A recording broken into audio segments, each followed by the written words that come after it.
오늘은 데살로니가 전서 두 번째 시간 멈출 수 없는 복음의 능력이라는 제목으로 함께 말씀의 안에 나누도록 하겠습니다. 우리 지난 시간 데살로니가 전서 첫 번째 시간이었는데요.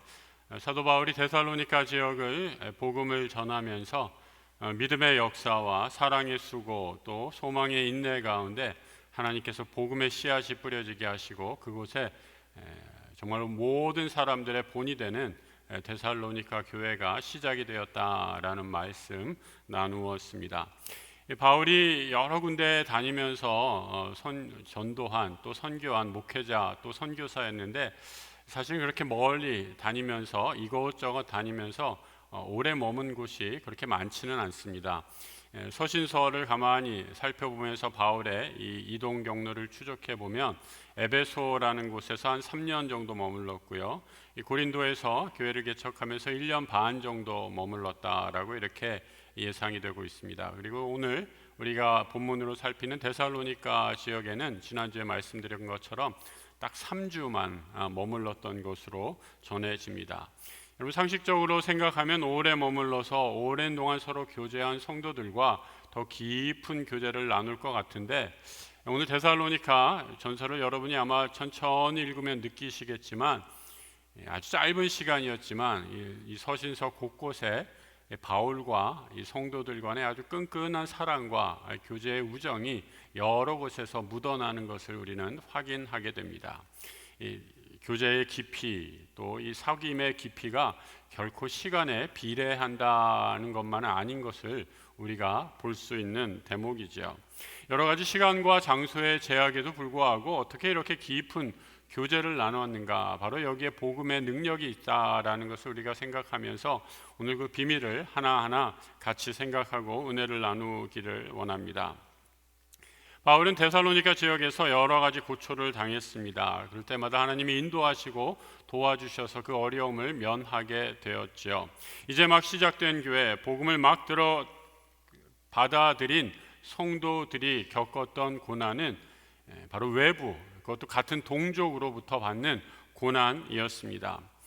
바울이 복음을 전할 때 주로 회당에서 복음을 전하게 됐는데 그 회당에서 그러니까 유대인으로서 예수를 믿은 사람들이 같은 유대인들에게 비난받고 공격을 당했다라는 것입니다. 바울의 비판자들은 그래서 데살로니가 교회 교우들을 그렇게 사랑한다면 바울 지금 내가 어디 있느냐라면서 이렇게 되묻고 있습니다. 데살로니가 교우를 그렇게 사랑한다면 지금 함께 여기에 있어야 하는데 같이 자리도 지키지 못하면서 어떻게 그렇게 사랑 타령할 수 있느냐라는 비판이죠. 이런 비난에 대해서 바울이 오늘 17절에 이렇게 답하고 있습니다. 형제자매 여러분, 우리가 잠시 여러분을 떠난 것은 얼굴이요 마음은 아닙니다. 우리는 얼굴을 마주보고 여러분을 볼 수 있기를 간절히 바라고 있습니다. 여러분을 떠났다라고 이렇게 표현하고 있는데 여기서 떠났다라는 헬라어 그리스어의 동사의 어원은 고아처럼 버리다라는 그런 의미입니다. 상대방을 볼 수가 없어요. 그대로 그 형편 어떠한지 알 수 없는 채 오래 떨어져 있다면 그야말로 고아와 같이 버려진 것이지요. 이 영어 표현 중에 out of sight, out of mind라는 그런 표현이 있죠. 눈에서 멀어지면 마음도 멀어지는 것이 보통 인지상정입니다. 그래서 자주 봐야 친구죠. 밥 한 끼라도 함께 먹을 수 있을 때 정이 쌓이고 우정이 생깁니다. 하지만 복음 안에서 하나님의 사랑으로 세워진 교회는 이런 물리적인 시간과 여러 제약들을 뛰어넘어 하나 될 수 있음을 발견하게 되죠. 하나님의 사랑이 멀리 떨어진 사도 바울과 데살로니가 교회 교우들을 하나로 묶어주기 때문입니다. 코로나로 인해 우울증 환자가 아주 급속히 증가하고 있다라고 이렇게 말하고 있습니다.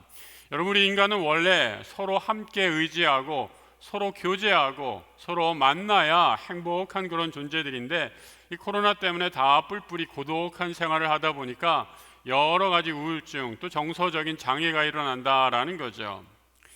우리 성도들은 몸은 서로 떨어져 있을지 몰라도 하나 된 유기체적인 한 몸입니다. 그리스도의 몸이죠. 그것을 가리켜서 바로 교회라고 이렇게 일컫습니다. 예수 그리스도를 머리로 하고 우리 주님이 주신 복음 안에서 우리가 몸은 떨어져 있어도 마음은 하나로 서로 연결되어서 한 몸을 이루고 있다라는 것입니다. 복음이 주신 능력은 우리가 어디 있든 무엇을 하든지 상관없이 우리를 하나로 묶어주는 놀라운 사랑의 능력이기 때문이죠. 이번 주 중에 제가 신학교 졸업한 지 벌써 20년이 가까웠는데요, 약수교회에 우리 신학교 동기들 목사님들이 모이셨습니다. 오랜만에 연락이 돼서 어디에 만날까, 어디서 모일까 이렇게 얘기하다가 우리 약수교회가 교통이 편하니까 여기서 좀 하게 해주세요 해서 오랜만에 우리 동기 목사님들을 저희 교회 모시고 만날 수 있었습니다. 한 목사님이 모이자마자 그러시더라고요. 야, 이게 살아있으니까 다시 만나네요. 이게 20년 동안 소식이 완전히 끊겼어요. 그리고 뭐 어디에서 생활하는지도 모르다가 20년 만에 딱 얼굴을 뵈니까 처음에는 얼마나 좀 서먹서먹했는지 모릅니다. 그런데 조금 시간이 지나서 이제 얼굴이 이렇게 보니까 20년 전에 얼굴이 조금씩 떠오르는 거예요. 그리고 이분 옛날에 그 교실에서 맨 뒤에 앉았지 수업에 안 들어오고 이랬던 분이지, 서로가 막 이렇게 얘기하면서 옛날의 기억들을 추억하면서 그 생각들을 떠올리게 됐습니다. 이 모임을 준비하면서 어느 목사님이 우리 신학교 동기의 단톡방에 그 사진을 올리셨어요. 저희가 신학교 다닐 때 학생 수첩을 나눠줬거든요. 그래서 전교생 학생 수첩이 다 하나씩 갖고 있었는데 그 사진을 올리게 되니까 아주 동교회가 큰 파문이 일었습니다. 여러분, 제가 어디 있는지 아시겠어요? 개인 정보가 유출이 돼서 여기 여러 가지 정보가 있었는데 다른 분들 이름 다 지웠어요. 제 얼굴 제가 20년 전에 저렇게 생겼습니다. 저도 이거 보고 처음 알았습니다. 여러분, 20년 전에 만나서 처음 어색했는데 시간이 조금 지나니까 한 분 한 분 그 전에 어색함이 사라지고 그간 자신의 목회 여정을 나누기 시작했습니다. 장애가 있어서 어떤 교회도 받아주지 않아서 시골에서 개척한 목사님의 이야기, 또 노숙인들과 함께 지나면서 교회를 일군 목사님의 이야기, 사는 곳과 섬기는 형편, 방법은 다 달라도 우리는 지난 20년 동안 하나님이 걸음걸음 함께 하셨음을 고백할 수, 감사할 수 있었습니다. 목사님들의 간증과 같은 사역 경험을 들으면서 제가 발견한 것, 또 오늘 말씀을 묵상하면서 깨달은 것, 이것이 바로 복음의 능력이구나라는 것을 실감했습니다. 서로가 떨어져 있지만, 그리고 그간 소식도 모르고 어떻게 지냈는지도 모르지만 단 하나 우리를 묶어주었던 것, 주님 사랑하고 성도를 사랑하는 마음으로 각자의 자리에서 부르심에 충성을 다해 섬길 때, 주님만 바라봤을 때 세월이 지난 후에도 정말 하나님 신비스러울 정도로 한 자리에 우리를 모아주시고 그 하나님, 함께 하신 하나님을 찬양할 수 있었다라는 사실이죠. 미국에서 목회할 때 우리 청년들이 저에게 가끔 와서 그렇게 얘기하는 걸 들을 수 있었어요. 목사님, 롱디는 힘들어요. 롱디는 안 돼요. 롱디가 뭔지 아세요, 여러분? 롱 디스턴스의 준말이에요. 그러니까 멀리 떨어져서 장거리 연애하면 안 된다라는 겁니다. 청년부 안에서 이렇게 눈이 맞아가지고 금세 커플이 됩니다. 아주 뜨겁게 사랑하면서 이렇게 주고받다가 이제 둘 중에 하나가 한국으로 귀국하든지 타주로 이주를 하게 되면 금세 소원해지면서 깨어진다라는 거죠. 그래서 자신들의 경험에 비추어서 목사님, 롱디는 안 돼요. 롱디스턴스 힘들어요 라고 이렇게 말하는 것이었습니다. 혹시 이 자리에 계신 분 중에 이 롱디 연애해서 결혼에 꼴이 나신 분 계십니까? 대단하신 분들이죠. 여러분들 거리가 얼마나 먼 데서 서로 연애하셨는지 모르겠어요. 서울과 제주도 혹은 서울과 뉴욕을 오가면서 연애하셨다면 아주 대단한 성공을 이루신 것입니다. 그런데 여러분, 우리가 아무리 먼 곳에서 서로 롱디 연애라고 했다고 해도 예수님처럼 우리를 롱디 하신 분이 계실까 생각해 봅니다. 우리 주님은 천국에서 우리와 함께 연애하셨습니다. 우리를 너무 사랑하셔서 말씀이 육신이 되어 이 땅에 오셨습니다. 그리고 부활 승천하셔서 지금도 하늘 보좌 우편에 앉아 계시지만 여전히 변함없이 우리를 사랑하고 계십니다. 복음은 예수가 우리를 향한 이 높고도 깊고 큰 사랑에 뿌리 내리고 있기에 우리에게 주어진 물리적인 거리, 시간의 제약에도 흔들리는 사랑이 결코 아닙니다.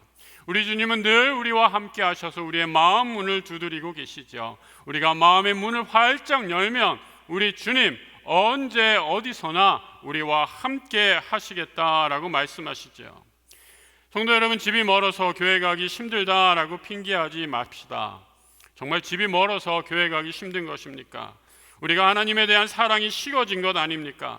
아무리 멀리 떨어져 있다 한들 예수님이 우리를 향한 사랑 단 한 번도 식어진 법이 없었습니다. 우리 중에 예수님 직접 뵈고 신앙생활 하시는 분 한 분도 없죠. 우리 주님 부활하셔서 하나님 우편에 앉아 계시고 지금도 우리와 함께 하십니다. 그런데 우리 주님과 우리 사이의 거리, 천국과 지구 사이의 거리 얼마나 되는지 저는 알지 못하겠지만 그 거리는 전혀 문제가 되지 않습니다. 우리 주님의 복음은 시간과 거리를 초월해서 우리와 함께하는 복음의 능력이기 때문이죠. 이를 발견한 베드로는 이렇게 고백합니다. 여러분은 그리스도를 본 일이 없으면서도 사랑하며 지금 그를 보지 못하면서도 믿으며 말로 다 표현할 수 없는 즐거움과 영광을 누리면서 기뻐하고 있습니다. 우리 주님 만나지 못해도, 우리 주님 보지 못했다 하더라도 지금 내 마음에 나와 함께 하시는 우리 주님 마음에 모시고 그 주님과 함께 믿음의 길, 생명의 길 걸어가는 우리 모든 성도들 되시길 주님의 이름으로 축복합니다.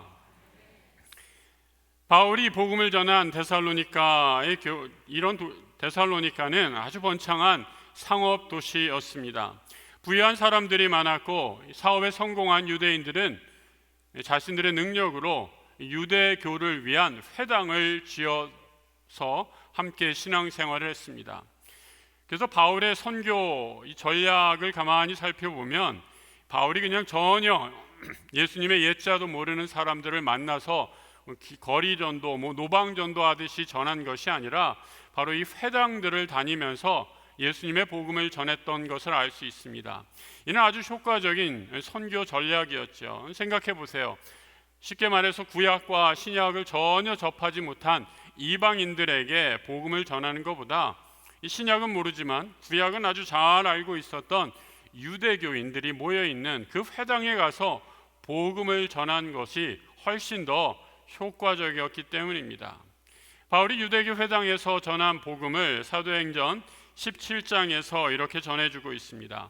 바울이 자기의 관례대로, 여기서 관례대로라는 말은 바울 자신도 유대인이었기 때문에 유대인의 관습, 그 유대교 절기가 가르쳐주는 명절에 따라서 회당에 갔다라는 거죠.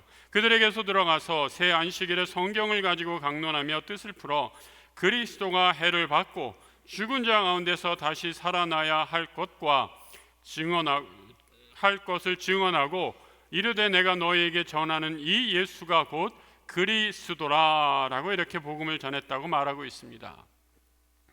유대인들이 율법은 잘 알고 제사는 잘 지켰지만 너희들이 모르는 것이 하나 있다. 너희들이 그렇게 간절히 기다리는 메시아, 기름 부으신 자는 이미 이 땅에 오신 십자가에 달려 돌아가신 예수 그리스도다라고 복음을 유대교 회당마다 가서 전한 것입니다.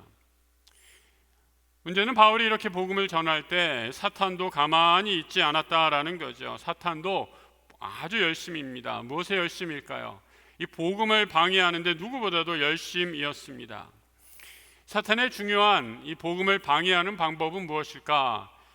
하나님이 전한 말씀 자체, 이 말씀 자체를 공격할 수 없으니까 이 사탄의 주요 전략은 복음을 전하는 메신저 사도 바울과 이 제자들을 공격하는 것이었죠.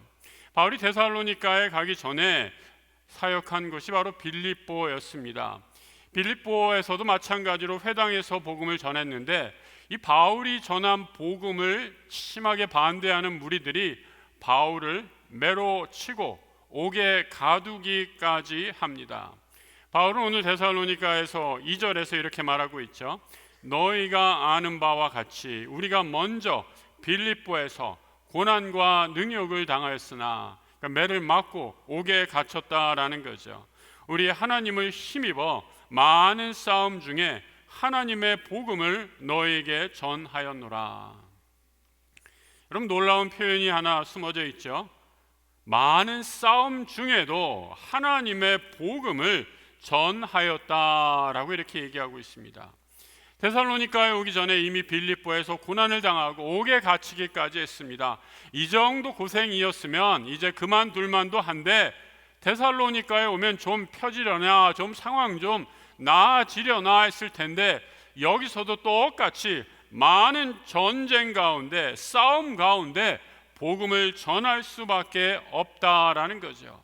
하지만 이런 영적 싸움에서도 지치지 않고 복음을 전할 수 있었던 이유, 하나님을 힘입어 하나님의 도우심으로, 그분의 능력으로 싸움 가운데서도, 영적인 전쟁에서도 지지 않고 하나님의 복음을 담대하게 전할 수 있었다라는 것이죠. 그리고 오늘 본문에서 한 가지 더 드러나는 데살로니가 성도들이 말씀을 받아들이는 아주 특별한 태도 한 가지가 복음을 더 효과적으로 전하는데 중요한 비밀이었던 것을 보게 됩니다. 오늘 본문 13절의 말씀이죠. 같이 한번 읽어보겠습니다. 이러므로 우리가 하나님께 끊임없이 감사함은 너희가 우리에게 들은 바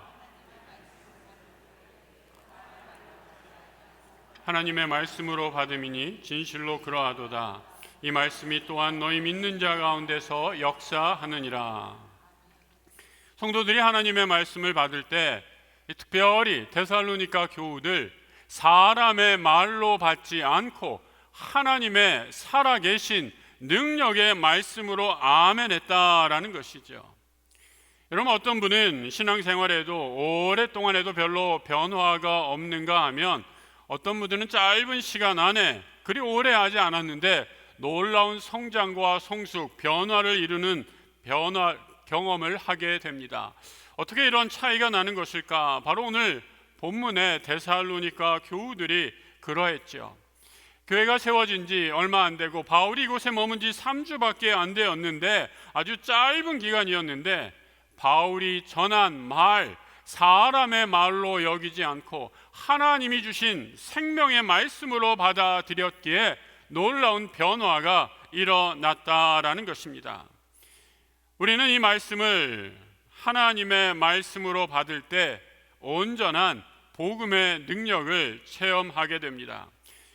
여러분, 한번 생각해 보세요. 복음이, 하나님의 말씀이 일으키는 변화가 이게 뭐 물리화학적인 그런 변화다라고 생각한다면, 어떤 특정한 조건, 어떤 특정한 환경이 가한다면 여러분 다 그렇게 변해야 됩니다. 가령 뭐 밤 9시에 와서 1시간 동안 기도하면 하나님의 능력의 말씀이 임하게 됩니다. 그러면 그렇게 하는 모든 분들은 다 그런 변화를 맛볼 수 있는 똑같은 결과를 얻어야 합니다.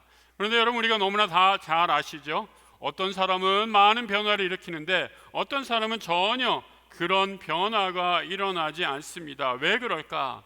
바로 말씀은 인격이셔서, 하나님 인격이신 예수 그리스도께서 말씀이 되셔서 우리와 교제하기 때문에, 말씀은 인격과 인격이 만난 부딪힘이요, 만남이기 때문입니다. 여러분, 사람을 어떻게 법칙 안에, 공식 안에 집어넣을 수 있겠습니까? 하나님의 인격, 말씀이신 인격이 만나 우리의 인격에, 영혼에 부딪힐 때 변화되는 것이죠. 예수님이 마태복음에서 같은 취지의 말씀, 같은 메시지, 비슷한 메시지를 전하시는 것 잘 아시는 씨 뿌리는 비유입니다. 똑같은 씨가 뿌려졌는데 왜 어디에는 주렁주렁 많은 열매가 나고 어디에는 아무런 소산도 거두지 못할까? 예수님은 이 비유를 다 말씀하신 후에 마지막으로 그렇게 그 이유를 말씀해 주고 계십니다. 누가복음 8장 15절이죠. 좋은 땅에 있다는 것은 착하고 좋은 마음으로 말씀을 듣고 지키어 인내로 결실하는 자니라. 많은 열매를 맺는 것, 그 비밀, 착하고 좋은 마음이 있었기 때문입니다. 그리고 이 마음으로 말씀을 지키고 인내해서 많은 열매를 거두었기 때문이다라고 말씀하고 있는 거죠. 여러분, 오늘 데살로니가에서 말씀하신 거로 받아들이면 말씀을 사람의 말로 받아들이지 않고 하나님의 음성으로, 살아계신 하나님의 말씀으로 들었던 것, 바로 착하고 좋은 마음인 것이지요. 오늘 예배에 참석하신 우리 모든 성도님들, 어떤 마음으로 이 자리에 오셨습니까? 오늘 이 단에서 선포되는 말씀, 사람의 말이 아니라 하나님의 말씀으로 듣고 아멘 하십니까?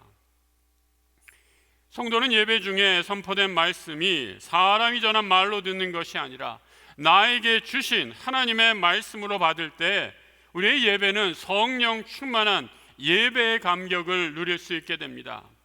성도 여러분, 우리 약수교회의 모든 예배 때마다 하나님의 말씀이 선포될 때 이 말이 사람의 말이 아니라 하나님의 말씀으로 들려지게 해 주옵소서 기도하시기 바랍니다.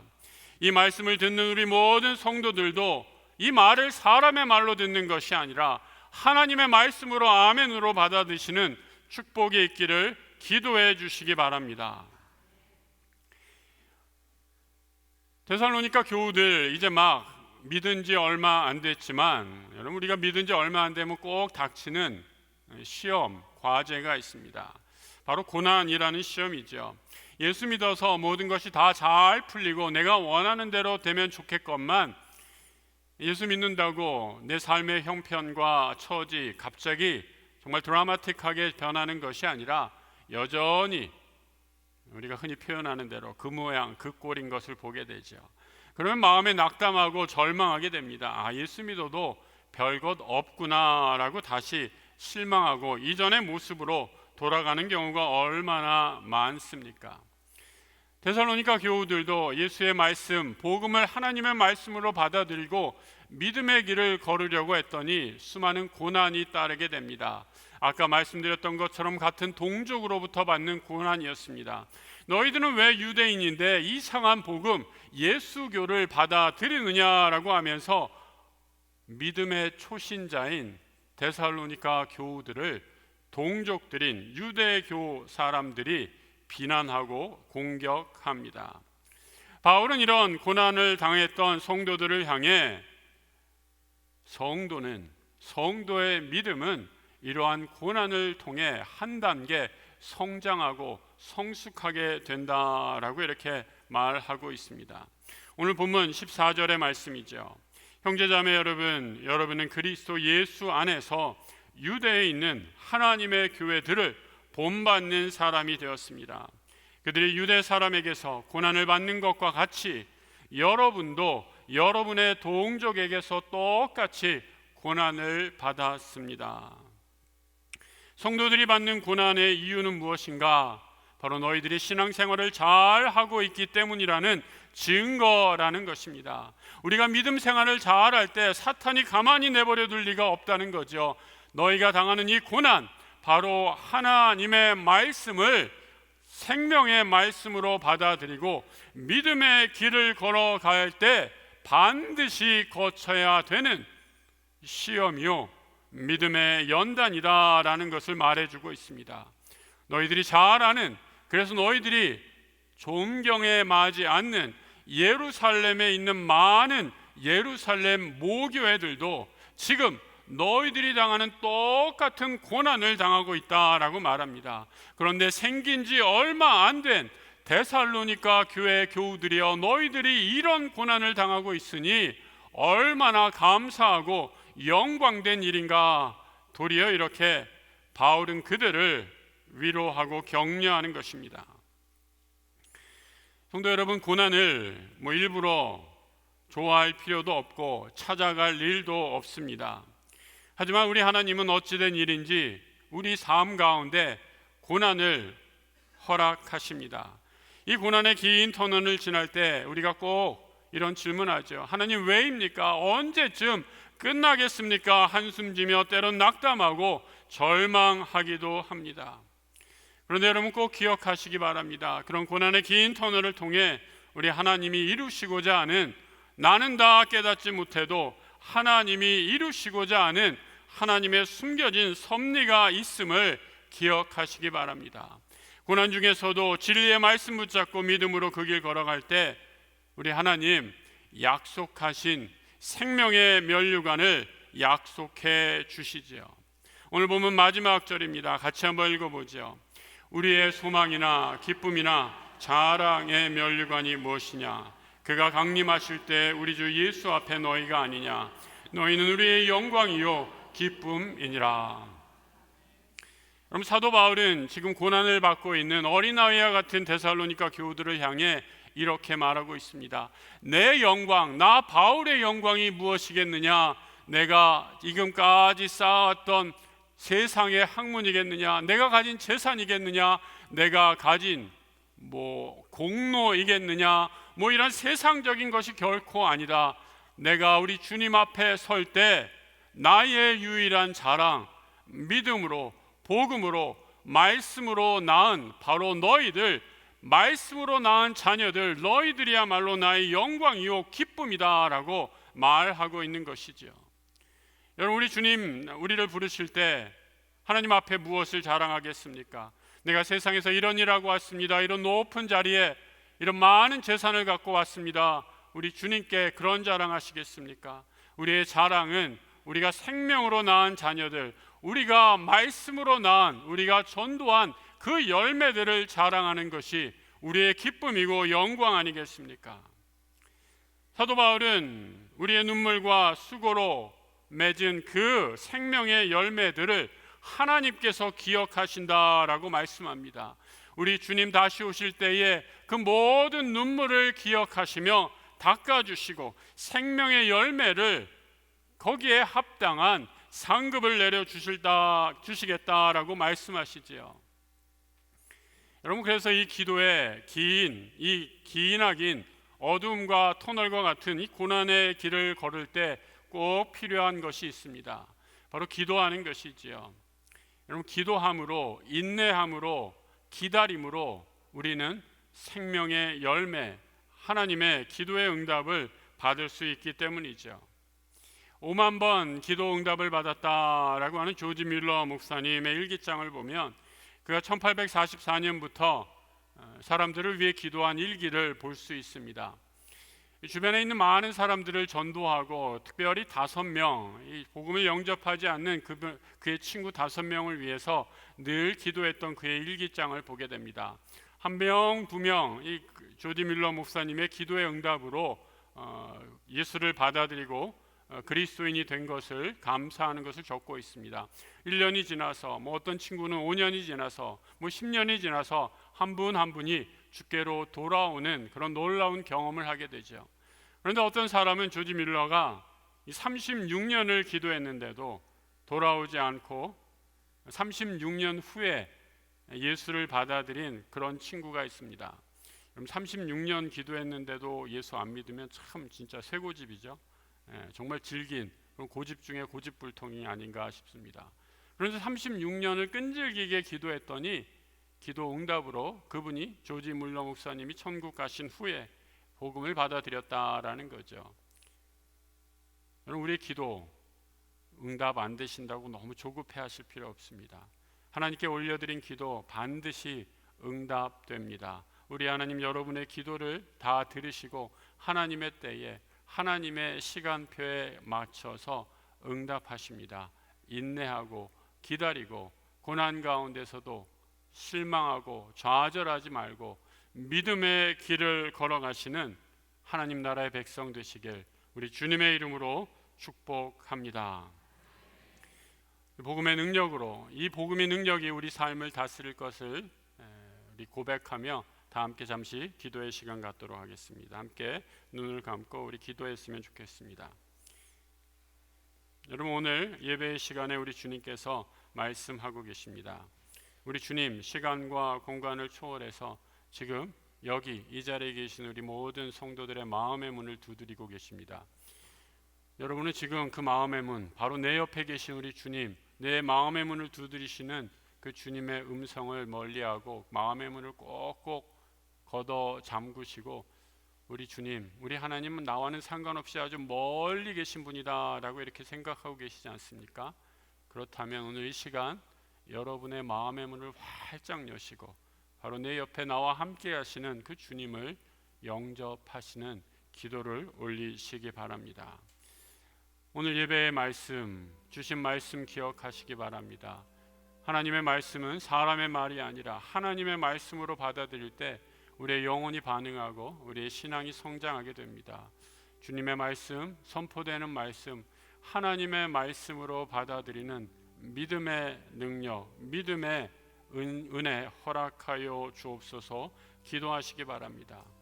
말씀이 하나님의 말씀으로 들려지게 될 때 우리 삶에 닥친 고난과 어려움도 우리는 능히 극복할 수 있습니다. 주님, 내 삶에 아직도 어려운 것들 많이 있지만 이 말씀 붙잡고 우리 하나님께서 반드시 내 기도에 응답할 것을 믿으며 나아갑니다. 우리 이 시간 함께 잠시 침묵으로 조용히 기도하는 시간 갖도록 하겠습니다.